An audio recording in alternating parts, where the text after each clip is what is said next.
Mughal empire की कहानी एक ब्रेव वॉरियर से शुरू होती है। उसका नाम था बाबर। वो सेंट्रल एशिया से आया था। उसके एंसेस्टर्स बहुत फेमस कॉन्करर्स थे। तिमुर, जिसे टैमरलेन भी कहते हैं, उसके पिता की तरफ से था और जेंगिस खान उसकी मां की तरफ से। बाबर के सपने बहुत बड़े थे। वो एक ग्रेट एम्पायर बनाना चाहता था। उसने पहले समरकंद, जो उसकी एंसेस्ट्रल सिटी थी, उसे कॉन्कर करने की कोशिश की। 3 बार उसने कब्जा किया, पर हर बार हार गया। इन शुरुआती स्ट्रगल्स ने उसे फ्यूचर के लिए कई वैल्यूएबल लेसन सिखाए। बाबर ने फिर अपना ध्यान इंडिया की तरफ किया। इंडिया एक रिच लैंड था, अपनी वेल्थ और रिसोर्सेज के लिए जाना जाता था। उस टाइम इंडिया बंटा हुआ था। कई छोटे छोटे किंगडम्स आपस में लड़ते रहते थे। दिल्ली पर लोडी डायनेस्टी का राज था, पर उनका रूल कमजोर था। बाबर को एक अपॉर्चुनिटी दिखी। उसके पास छोटी पर स्ट्रांग आर्मी थी। उसके सोल्जर्स लॉयल और स्किल्ड थे। उसने न्यू मिलिट्री टैक्टिक्स भी इस्तेमाल किए। वो इंडिया में गन पाउडर और कैनन्स लेकर आया, जो उस टाइम की वॉरफेयर में गेम चेंजर्स थे। 1526 में एक फेमस बैटल हुई। ये थी first battle of Panipat. Babur का सामना दिल्ली के सुल्तान इब्राहिम लोडी से हुआ। लोडी के पास बहुत बड़ी आर्मी थी, पर बाबर की आर्मी ज्यादा बेटर ऑर्गेनाइज थी। उसके कैनन्स और कैवलरी टैक्टिक्स सुपीरियर थे। बाबर को एक डिसाइसिव विक्ट्री मिली। इब्राहिम लोडी बैटल में मारा गया। ये विक्ट्री बहुत इंपॉर्टेंट थी। इससे दिल्ली सल्तनत का अंत हुआ और इसने इंडिया में माइटी मुगल एम्पायर की फाउंडेशन रखी। पानीपत के बाद बाबर को और भी चैलेंजेस का सामना करना पड़ा। राजपूत रूलर्स, जिन्हें मेवाड़ के राणा संगा लीड कर रहे थे, उन्होंने उसका विरोध किया। उन्होंने 1527 में बैटल ऑफ खानवा में बहादुरी से लड़ाई की। बाबर ने फिर अपना मिलिट्री जीनियस दिखाया। उसने एक जोरदार स्पीच से अपने ट्रूप्स को इंस्पायर किया। उसने अपने वाइन कप्स तोड़ दिए, अल्कोहल छोड़ने की कसम खाई। उसके सोल्जर्स नए जोश से लड़े। बाबर फिर जीत गया। इस विक्ट्री ने नॉर्दर्न इंडिया में उसकी पोजीशन सिक्योर कर दी। उसने अगले कुछ साल अपने न्यू एम्पायर को कंसोलिडेट करने में बिताए, अपने सक्सेसर्स के लिए स्टेज सेट करते हुए। बाबर ने ज्यादा टाइम तक रूल नहीं किया। 1530 में उसकी डेथ हो गई। उसके बेटे हुमायूं को थ्रोन मिला। हुमायूं एक पढ़ा लिखा आदमी था। उसे आर्ट और एस्ट्रोनॉमी से प्यार था, पर उसे बहुत डिफिकल्टीज का सामना करना पड़ा। उसके भाई हमेशा लॉयल नहीं थे। वो अक्सर उसके खिलाफ रेबल कर देते थे। बाबर ने जो एम्पायर बनाया था वो अभी भी नया था। वो अभी पूरी तरह स्टेबल नहीं था। हुमायूं को कई एनिमीज से डील करना पड़ा। ये एनिमीज अपनी जमीनें वापस लेना चाहते थे। उन्हें लगता था कि हुमायूं अपने पिता जितना फॉर्मिडेबल नहीं है, जिससे उन्हें एक्शन लेने की हिम्मत मिली। हुमायूं के सबसे बड़े चैलेंजेस में से एक था शेर शाह सूरी। शेर शाह एक अफगान लीडर था। वो बहुत क्लेवर और एम्बिशियस रूलर था। उसने एक स्ट्रांग आर्मी बनाई। उसने हुमायूं को कई बैटल्स में हराया। 1539 में बैटल ऑफ चौसा एक मेजर ब्लो था। फिर 1540 में बैटल ऑफ कनौज ने कुछ टाइम के लिए हुमायूं की किस्मत तय कर दी। हुमायूं अपना एम्पायर हार गया। उसे इंडिया छोड़कर भागना पड़ा। वो एक एग्जाइल बन गया। कई सालों तक हेल्प और शेल्टर की तलाश में भटकता रहा। हुमायूं ने करीब 15 साल एग्जाइल में बिताए। वो सिंध, राजस्थान और पर्शिया में भटकता रहा। ये उसके लिए बहुत डिफिकल्ट टाइम था। उसने बड़ी हार्डशिप्स झेली, पर उसने उम्मीद नहीं छोड़ी। एग्जाइल में ही उसके बेटे अकबर का जन्म हुआ। ये जन्म अंधेरे टाइम में उम्मीद की एक किरण थी। पर्सिया में सफाविद शाह तहमास्प आई ने उसे रिफ्यूज दिया। शाह ने उसे मिलिट्री सपोर्ट का भी वादा किया। यह सपोर्ट हुमायूं के अपने खोए हुए किंगडम को रिक्लेम करने के प्लान्स के लिए क्रूशियल था। उसने अपने एग्जाइल के दौरान बहुत कुछ सीखा। पर्शियन हेल्प से हुमायूं ने अपना कमबैक शुरू किया। शेर शाह सूरी 1545 में मर चुका था। उसके सक्सेसर्स कमजोर थे और आपस में लड़ते रहते थे। इससे हुमायूं को अपना चांस मिला। उसने पहले कंडहार और काबुल पर कब्जा किया। फिर वो इंडिया की तरफ बढ़ा। 1555 में उसने बैटल ऑफ सिरहिंद में सिकंदर सूरी को हराया। हुमायूं ने ट्रायम्फेंटली दिल्ली में री एंटर किया। उसने अपना खोया हुआ एम्पायर वापस पा लिया। सैडली उसका दूसरा रेन बहुत छोटा था। कुछ ही मंथ्स बाद 1556 में उसकी डेथ हो गई। वो अपनी लाइब्रेरी की सीढ़ियों से गिर गया। एक स्कॉलर किंग का दुखद अंत। हुमायूं की सडन डेथ के बाद उसका बेटा अकबर एम्पायर बना। अकबर सिर्फ 13 साल का था। एक वास्ट एम्पायर पर रूल करने के लिए यह बहुत यंग एज थी। बायरम खान, एक लॉयल नोबल, उसका रीजेंट बना। उसने यंग एम्परर को गाइड किया। शुरुआती सालों में बायरम खान ने अकबर की पावर को कंसोलिडेट करने में हेल्प की।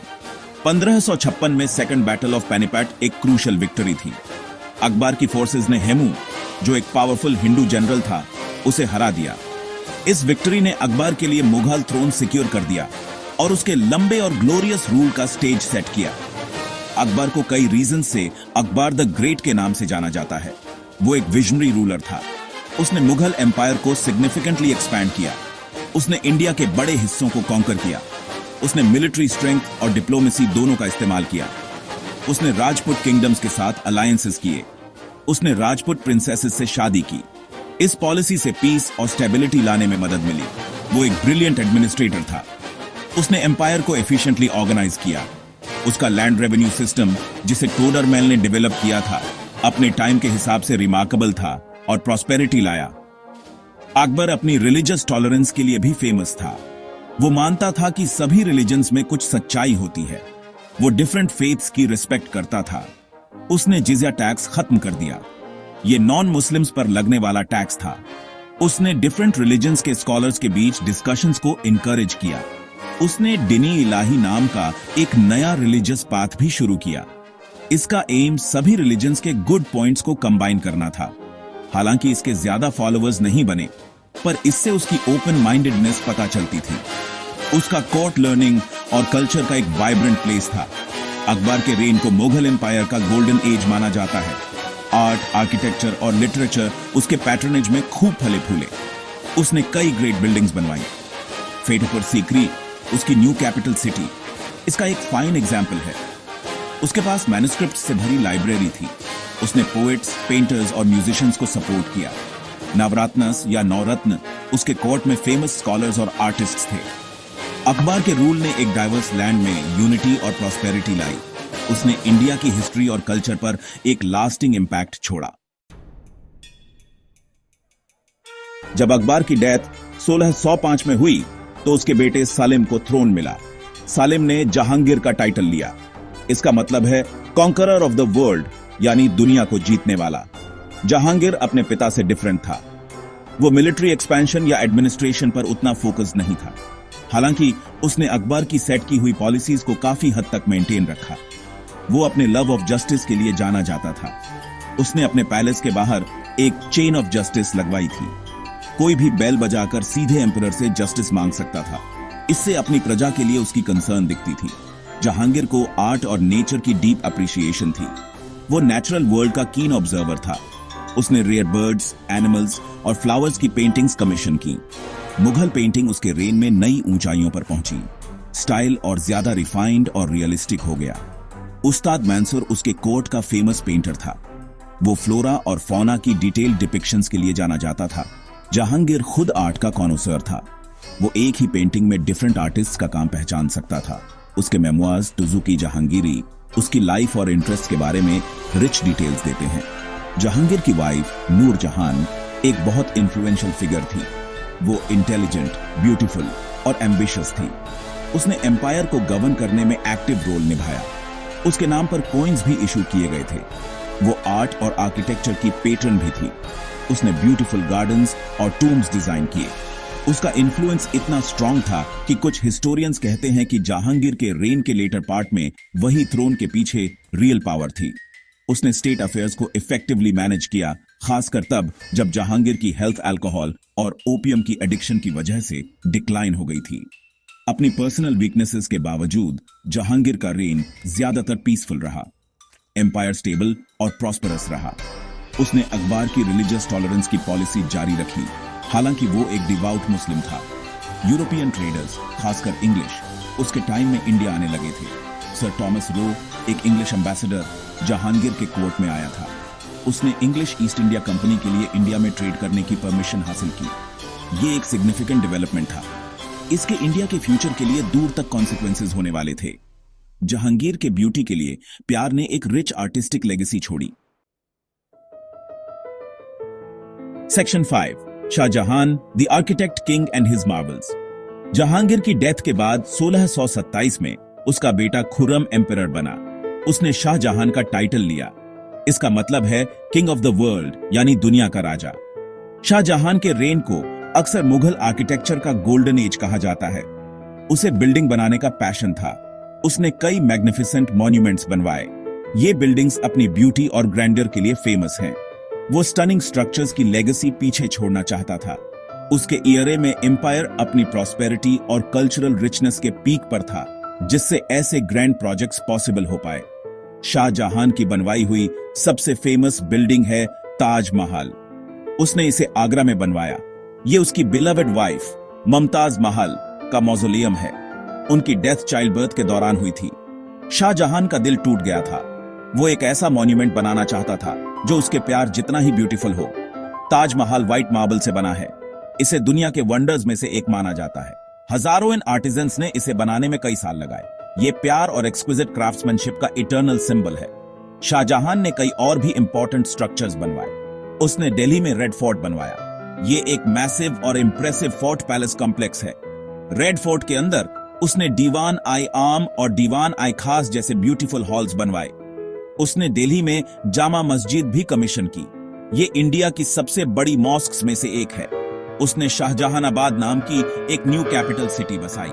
इसे अब ओल्ड दिल्ली के नाम से जाना जाता है। उसके बिल्डिंग प्रोजेक्ट्स पर्शियन, इंडियन और इस्लामिक आर्किटेक्चरल स्टाइल्स का फ्यूजन दिखाते थे, जिन्हें परफेक्शन तक रिफाइन किया गया था। हालांकि शाहजहां का रेन आर्किटेक्चरल स्प्लेंडर से भरा था, इसमें अपने चैलेंजेस भी थे। उसने अपने बिल्डिंग प्रोजेक्ट्स पर बहुत पैसा खर्च किया। इससे रॉयल ट्रेजरी पर स्ट्रेन पड़ा। फैमिन्स और मिलिट्री कैंपेन्स भी हुए। उसके आखिरी साल दुख भरे थे। उसके बेटों ने सक्सेशन के लिए एक बिटर वॉर लड़ी। औरंगजेब, उसका तीसरा बेटा, विक्टोरियस हुआ। औरंगजेब ने शाहजहां को आगरा फोर्ट में इम्प्रिजन कर दिया। शाहजहां ने अपने आखिरी साल एक कैप्टिव के तौर पर बिताए। वो अपनी प्रिजन विंडो से ताजमहल देख सकता था, जो उसके ग्लोरियस पास्ट की एक पॉइग्नेंट रिमाइंडर थी। औरंगजेब आलमगीर 1658 में थ्रोन पर बैठा। उसने सक्सेशन की वॉर में अपने भाइयों को हराया था। उसने अपने पिता शाहजहां को भी इम्प्रिजन कर दिया था। औरंगजेब ने करीब 50 साल रूल किया। उसका रेन मुगल हिस्ट्री के सबसे लंबे रेन्स में से एक था। वो एक डिवाउट सुन्नी मुस्लिम था। वो सिंपल और ऑस्टियर लाइफ जीता था। वो एक हार्ड वर्किंग एम्परर था। उसने वास्ट एम्पायर को एफिशिएंटली गवर्न करने की कोशिश की। वो एक स्किल्ड मिलिट्री कमांडर भी था। उसने मुगल एम्पायर को उसके लार्जेस्ट एक्सटेंट तक एक्सपैंड किया। औरंगजेब की पॉलिसीज उसके प्रेडिसेसर से काफी डिफरेंट थीं। उसने अकबर की रिलीजियस टॉलरेंस की पॉलिसी छोड़ दी। उसने नॉन मुस्लिम्स पर जिजिया टैक्स फिर से लगा दिया। उसने कुछ हिंदू टेम्पल्स तुड़वा दिए। उसने कोर्ट में म्यूजिक और आर्ट को भी डिस्करेज किया। इन पॉलिसीज ने उसे अपने कई सब्जेक्ट्स के बीच अनपॉपुलर बना दिया, खासकर राजपूत्स, सिख्स और मराठास के बीच। ये पहले एलाइज थे या मोगल्स के साथ शांति से रहते थे। अब वे उसके खिलाफ रिबेलियन में उठ खड़े हुए। इन कॉन्फ्लिक्ट्स ने एम्पायर के रिसोर्सेज खत्म कर दिए। औरंगजेब ने अपने रेन का एक बड़ा हिस्सा डेक्कन में मराठा किंगडम को कॉन्कर करने की कोशिश में बिताया। मराठास शिवाजी महाराज जैसे लीडर्स के अंडर जमकर लड़े। उन्होंने गेरिला वॉरफेयर टैक्टिक्स का इस्तेमाल किया। इससे मुगल आर्मी के लिए बहुत मुश्किल हो गया। डेक्कन में औरंगजेब की लंबी वॉर्स बहुत कॉस्टली थीं। उन्होंने एम्पायर को फाइनेंशियली और मिलिटरीली कमजोर कर दिया। हालांकि उसने बीजापुर और गोलकोंडा को एनेक्स कर लिया, मराठा रेजिस्टेंस जारी रहा। लगातार वॉरफेयर का असर नॉर्दर्न इंडिया के एडमिनिस्ट्रेशन पर भी पड़ा। एम्पायर को उसके मैक्सिमम साइज तक एक्सपैंड करने के बावजूद औरंगजेब की पॉलिसीज ने उसके डिक्लाइन के बीज बो दिए। उसकी रिलीजियस इंटॉलरेंस ने पॉपुलेशन के बड़े हिस्से को उससे दूर कर दिया। लगातार वॉर्स ने ट्रेजरी खाली कर दी। एडमिनिस्ट्रेशन कम एफिशिएंट हो गया। करप्शन बीच गया। जब औरंगजेब की डेथ 1707 में हुई तो एम्पायर वास्ट तो था, पर ट्रबल भी। उसकी डेथ के बाद उसके बेटों के बीच सक्सेशन की वॉर हुई। इससे मुगल अथॉरिटी और कमजोर हो गई। एम्पायर अंदर से टूटने लगा और बाहर से खतरों का सामना करने लगा। औरंगजेब की डेथ के बाद 1707 में मुगल एम्पायर तेजी से वीकन होने लगा। उसके सक्सेसर्स को लेटर मुगल्स के नाम से जाना जाता है। उनमें से ज्यादातर वीक और इनफेक्टिव रूलर्स थे। वो वास्ट एम्पायर को कंट्रोल नहीं कर सके। सक्सेशन की वॉर्स फ्रीक्वेंट हो गई। हर बार जब कोई एम्परर मरता, उसके बेटे थ्रोन के लिए लड़ते। इससे इंस्टेबिलिटी और ब्लडशेड हुआ। कोर्ट में नोबल्स बहुत पावरफुल हो गए। उन्होंने डिफरेंट फैक्शंस बना लिए और एक दूसरे के खिलाफ प्लॉट करने लगे। वे अक्सर राइवल प्रिंसेस को सपोर्ट करते थे ताकि खुद को और पावर मिल सके। एम्पायर को कई इंटरनल रिबेलियंस का सामना करना पड़ा। माराठास और स्ट्रांग हो गए। उन्होंने इंडिया के बड़े हिस्सों पर अपना इन्फ्लुएंस एक्सपैंड किया। पंजाब में सिख्स और आगरा के पास जाट्स भी मुगल रूल के खिलाफ उठ खड़े हुए। प्रोविंशियल गवर्नर्स ज्यादा इंडिपेंडेंट हो गए।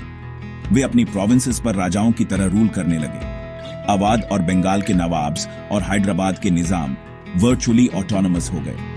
वे अब भी मुगल एम्परर को अपना सॉवरेन मानते थे, पर वे उसके ऑर्डर्स नहीं मानते थे या उसे रेगुलर रेवेन्यू नहीं भेजते थे। इससे सेंट्रल अथॉरिटी के रिसोर्सेज काफी कम हो गए। एक्सटर्नल इन्वेजन्स ने भी डिक्लाइन को तेज कर दिया। 1739 में पर्शिया के रूलर नादिर शाह ने इंडिया पर इन्वेड किया। उसने बैटल ऑफ कर्नल में मुगल आर्मी को हराया। फिर वो दिल्ली पहुंचा। उसने शहर को बेरहमी से लूटा। वो बहुत सारी वेल्थ ले गया, जिसमें फेमस पीकॉक थ्रोन और को-आई-नूर डायमंड भी शामिल थे। ये इन्वेजन मुगल प्रेस्टीज और पावर के लिए एक डेवास्टेटिंग ब्लो था। बाद में अफगानिस्तान के अहमद शाह अब्दाली ने भी इंडिया पर कई बार इन्वेड किया। उसने एम्पायर को और कमजोर कर दिया, खासकर नॉर्थ वेस्ट में। एम्पायर की इकोनॉमिक कंडीशन बिगड़ गई। लगातार वॉर्स ने ट्रेजरी खाली कर दी। लैंड रेवेन्यू सिस्टम टूट गया। पेजेंट्स को करप्ट ऑफिशियल्स और जमींदार्स दबाते थे। ट्रेड और एग्रीकल्चर को नुकसान हुआ। यूरोपियन ट्रेडिंग कंपनीज, खासकर English east India company, situation का फायदा उठाने लगी। उन्होंने अपना पॉलिटिकल और मिलिट्री इन्फ्लुएंस बढ़ाया। 18वीं सदी के मध्य तक मुगल एम्परर सिर्फ नाम का रूलर रह गया था। उसकी एक्चुअल अथॉरिटी दिल्ली और उसके आसपास के एरियाज तक लिमिटेड थी।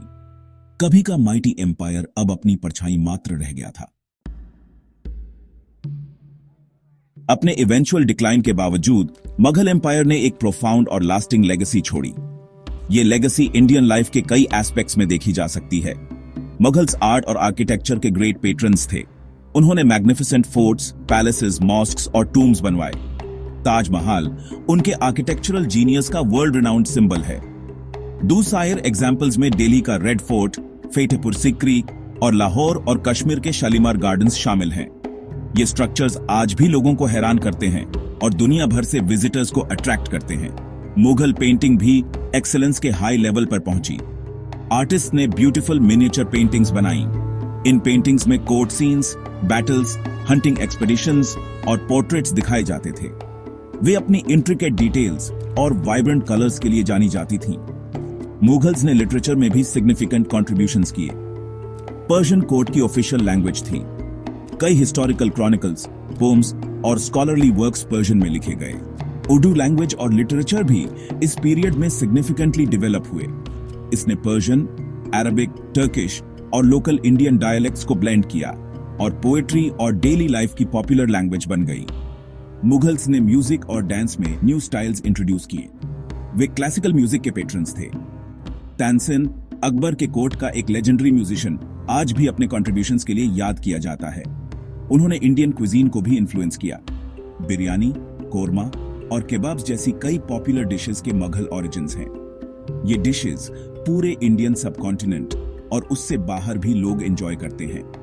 मुगल गार्डन्स अपने फॉर्मल लेआउट्स, फाउंटेन्स और वाटर चैनल्स के साथ एक डिस्टिंक्टिव फीचर बन गए। उन्होंने रिलैक्सेशन और कॉन्टेम्पलेशन के लिए सीरीन और ब्यूटीफुल स्पेसेस बनाए। गवर्नेंस के टर्म्स में मुगल्स ने एक सेंट्रलाइज्ड एडमिनिस्ट्रेटिव सिस्टम एस्टैब्लिश किया। अकबर का land revenue system particularly noteworthy था। ये लैंड के केयरफुल मेजरमेंट और असेसमेंट पर बेस्ड था। उनके पास मैनसबदार्स कहे जाने वाले ऑफिशियल्स के साथ एक वेल ऑर्गेनाइज्ड ब्यूरोक्रेसी थी। ये ऑफिशियल सिविल और मिलिट्री दोनों ड्यूटीज के लिए रिस्पॉन्सिबल थे।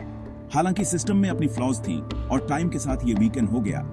इसने गवर्नेंस के लिए एक फ्रेमवर्क प्रोवाइड किया। उनके एडमिनिस्ट्रेटिव और जुडिशियल सिस्टम्स के कई एस्पेक्ट्स बाद के रूलर्स, इंक्लूडिंग द ब्रिटिश, ने अडॉप्ट या अडेप्ट किए। मुगल इन्फ्लुएंस इंडियन कल्चर के फैब्रिक में गहराई से बुना हुआ है। मुगल एम्पायर अपने जीनित पर दुनिया के सबसे लार्ज और पावरफुल एम्पायर्स में से एक था। इंडियन सबकॉन्टिनेंट पर इसका इंपैक्ट बहुत बड़ा और मल्टीफैसेटेड था। 2 सदियों से ज्यादा टाइम तक मुगल एम्परर्स ने एक वास्ट टेरिटोरी पर रूल किया। वे एक डाइवर्स लैंड में एक हद तक पॉलिटिकल यूनिटी लाए। ये यूनिटी भले ही इंपोज थी, इसने इंडिया के डिफरेंट रीजन्स में ट्रेड, ट्रैवल और कल्चरल एक्सचेंज को फैसिलिटेट किया। उनके बनाए हुए रोड्स और सराइस यानी इन्स के नेटवर्क ने एम्पायर के दूर दराज के हिस्सों को कनेक्ट करने में हेल्प की। मुगल एरा के दौरान जो कल्चरल सिंथेसिस हुआ वो शायद इसकी सबसे सिग्निफिकेंट लेगेसी है। मुगल्स हालांकि फॉरेन ओरिजिन के थे, इंडियन सोसाइटी में असिमिलेट हो गए। उन्होंने कई लोकल कस्टम्स और ट्रेडिशंस अपनाए, साथ ही उन्होंने पर्शियन और सेंट्रल एशियन कल्चर के एलिमेंट्स इंट्रोड्यूस किए। इस ब्लेंडिंग से एक यूनिक इंडो इस्लामिक कल्चर बना। ये culture art, architecture, music, language और क्विजीन में दिखता है। इसने इंडियन सिविलाइजेशन को एनरिच किया और उसे न्यू डायमेंशंस दिए। इनमें से कई कल्चरल फॉर्म्स आज भी फल फूल रहे हैं। मुगल पीरियड में सिग्निफिकेंट इकोनॉमिक एक्टिविटी भी देखी गई। एग्रीकल्चर इकोनॉमी का मेनस्टे था। मुगल्स ने कैश क्रॉप्स की कल्टीवेशन को इनकरेज किया। ट्रेड और कॉमर्स, इंटरनल और एक्सटर्नल दोनों फले फूले। इंडियन टेक्सटाइल्स, स्पाइसेस और डुसायर गुड्स की इंटरनेशनल मार्केट्स में बहुत डिमांड थी। इससे एम्पायर में वेल्थ आई, कम से कम उसके पीक के दौरान। मुगल्स द्वारा एस्टैब्लिश किया गया करेंसी और कॉइनेज का सिस्टम भी इकोनॉमिक ट्रांजैक्शंस को फैसिलिटेट करता था। एम्पायर भर में प्रॉस्परस सिटीज और बस्टलिंग मार्केट टाउन्स डेवलप हुए। एम्पायर की पॉलिटिकल पावर डिक्लाइन होने के बाद भी इसका कल्चरल और एडमिनिस्ट्रेटिव इन्फ्लुएंस बना रहा। लास्ट मुगल एम्परर बहादुर शाह जफर 1857 के ब्रिटिश रूल के खिलाफ रिवोल्ट का सिंबल बन गए। हालांकि रिवोल्ट को दबा दिया गया, मुगल ग्रैंडियर की मेमोरी बनी रही। मुगल्स की लेगेसी कॉम्प्लेक्स है। इसमें ग्रेट आर्टिस्टिक अचीवमेंट और रिलीजियस टॉलरेंस के पीरियड शामिल हैं। इसमें कॉन्फ्लिक्ट और इंटॉलरेंस के पीरियड्स भी शामिल हैं। इस हिस्ट्री को समझने से हमें मॉडर्न इंडिया के डाइवर्स टेपेस्ट्री को समझने में हेल्प मिलती है। मुगल एरा की गूंज आज भी इंडिया के मॉन्यूमेंट्स, कल्चर और कलेक्टिव मेमोरी में सुनाई देती है। मेरे चैनल को सब्सक्राइब करें।